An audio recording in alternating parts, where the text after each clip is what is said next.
சீனிவாசன் அவர்கள் தலைமையில நடந்து முடிஞ்சிருக்கு. உங்க கேள்வி என்ன? இந்த ஆர்ப்பாட்டத்தில் கூட்டணி கட்சிகள் எந்த அளவுக்கு நூற்றுக்கு நூறு வெற்றி எங்களோட தோளுக்கு தோளாக இருக்கிறார்கள். வேற என்னப்பா கேள்வி இருக்கா? நீ கேள்வியா?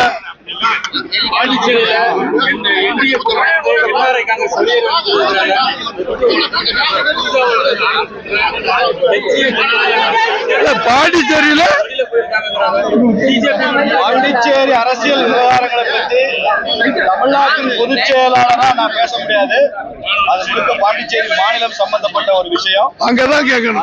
தலைவர்கள் அதை பத்தி முடிவு செய்வாங்க. அதை பத்தி நான் கருத்து சொல்றது கொண்டு இல்லை. அதே மாதிரி பாமக தனித்து போட்டியிடுவான்னு பாண்டிச்சேரியில சொல்லியிருக்கிறாங்க. ஒரு மாநிலத்தில் எந்த தலைவர் சொன்னாலும் அவர் கேட்டுக்கிட்டுங்க. அது அவங்கள கேளுங்க தம்பி. தமிழ்நாட்டில் தான் கூட்டணி. இது தமிழ்நாட்டு அந்த மாநில கிளை இருக்கு, கர்நாடகால கிளை இருக்கு, மகாராஷ்டிரால கூட திமுக இருக்கு. அங்கே காங்கிரஸ் கூட்டணி, திமுக கூட்டணி எல்லாம் அங்க எல்லாம் இருக்கிறது இல்லை. தமிழ்நாட்டினுடைய கான்டெக்ட்ல தான் இது என்டிஏ கூட்டணி. ஐயா எடப்பாடியார் அவர்களை முதல்வராக்குவதற்காக அவரது தலைமையில இங்க பெரிய தேசிய கேள்வி கேட்கறீங்களா? ஆளுங்கட்சி பாத்தீங்கன்னா ஊழல் கட்சியா இருக்குது. நாங்க ஊழல் கட்சியா ஊழல் ஒழிப்போம் சொல்றாரு விஜய் சொல்றாரு. ஆனா இன்னைக்கு பாத்தீங்கன்னாக்க நேற்று வந்து திருச்செங்கோட்டிலையும் அந்த தூத்துக்குடியிலும் பாத்தீங்கன்னா அவங்க கட்சிக்காரங்க வீட்டுல இருந்து பரிசு பொருட்கள் எடுத்திருக்காங்க, பணம் எடுத்திருக்காங்க. இதை பத்தி என்ன சொல்ல வரீங்க? செய்தியை எடுத்து பேப்பர்ல தொலைக்காட்சியில காமிங்க. மக்கள் போட்டிருக்காங்க. தெரியல பாது அவங்க கட்சி விஷயம். இப்ப வேற எதாவது அரசியல் அவர் சொல்றாரு ஊழல் இல்ல ஆட்சி அவங்க கொடுப்போம்னு சொல்றாரு. நடக்கிற ஊழல் ஆட்சின்னு சொல்றாரு. இப்ப அவங்களே பரிசு பொருட்கள் கொடுக்குறாங்க. இதை பத்தி என்ன சொல்றாங்க? தயவு செய்து விஜயிடம் கேளுங்கள். அதெல்லாம் தனியா தலைவர்கள் சொல்லுவாங்க. என்டிஏ கூட்டணிக்கு விஜய் வந்தா அது விஜய்க்கு நல்லது. திமுக ஆட்சி அகற்றணும்னு சொன்னா நாம ஓரணியில இணைவோம். வாக்குகள் ஒன்றாகணும்னு சொல்றோம். வர்றது வராது அவரு பிஜேபி சொல்றாருப்பா.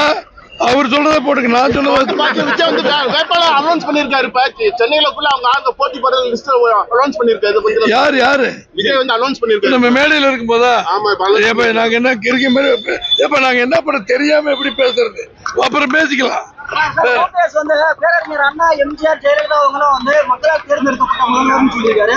மற்றவங்களும் வந்து மற்றவர்களுடைய அப்பாயின்மெண்ட்ல வந்து முதல்வர் சொல்லியிருக்கிறாரு. அவர் துணை சிஎம் ஒருங்கிணைப்பாளர் வந்தாரு. கடவுளால் நியமிக்கப்பட்டவரா? என்னங்க அதத்தாங்க சொல்றேன். அவருக்கு சரின்னா எங்களுக்கு சரி. இத பத்தி விளக்கம் சொல்ல தேவையில்லை. இது தேவையில்லாத கேள்வி. போலாமா? கீழடியில 8 இடங்கள்ல மத்திய அரசு வந்து அகழ்ந்து ஆராய்ச்சி செய்ய உத்தரவிட்டிருக்கு. இது திமுகவினோட விடாமுயற்சின்னு எக்ஸ்ட்ரா முதல்வர் பதிவிட்டிருக்காரு. உங்களுடைய கருத்து என்ன சார்? அது மத்திய அரசு நாட வந்ததா இல்ல திமுக நாட வந்ததா? மத்திய அரசுனாலதான் மத்திய அரசு தான் அனுமதி கொடுத்திருக்காங்க. மத்திய அரசுல இருந்து அந்த அனுமதி வர வரைக்கும் மத்திய அரசு தடுக்குதுன்னு சொன்னாங்க. மத்திய அரசு கொடுக்கும்போது மத்திய அரசு பாராட்டணும்ல, வாழ்த்தணும்ல. அது செய்யற மனசு இல்ல.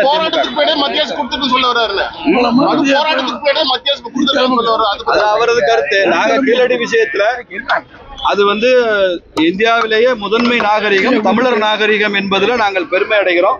கீழடியை பற்றிய முழு விவரங்கள் பிரதமர் ஐயா மோடி அவர்களுக்கு ரொம்ப நன்றாக தெரியும். அது ப்ரொசீஜரலா என்ன நடக்கணுமோ அந்த துறை அதை செய்து கொண்டிருக்கிறது. இன்னைக்கு அதுக்கு அப்ரூவல் கிடைச்சிருக்கு, ஒப்புதல் கிடைச்சிருக்கு. நாங்கள் ஐயா நரேந்திர மோடி அவர்களுக்கு நன்றி செலுத்துவோம். இன்னும் சொல்ல போன எடப்பாடியார் முதலமைச்சராக இருக்கும் போதுதான் கீழடி அகழாய்வுக்கான ஆணையிட்டார் என்பது திமுக காரங்க ரொம்ப கம்ஃபர்டபுளா அதை மறைச்சிடுறாங்க வசதியா. இந்த உண்மையில இந்த கிரெடிட் கொடுக்கணும்னா ஏடிஎம்கே கவர்மெண்ட் தான் கொடுக்கும். ஓபிஎஸ் பாத்தீங்கன்னா போற பக்கம் எல்லாம் பாத்தீங்கன்னா அந்த கட்சியை வந்து அழிச்சது ஏடிஎம் கட்சி அழிச்சது வந்து உதயகுமாரும் எடப்பாடி பழனிசாமி சொல்றாரு. அதை பத்தி என்ன சொல்ல வரீங்க? எம்ஜிஆர் அம்மா ஆரம்பிச்ச அதிமுக அழித்தது ஒழித்தது துரோகி ஓபிஎஸ். அவ்வளவுதான் பதில். என்டிஏ கூட்டணி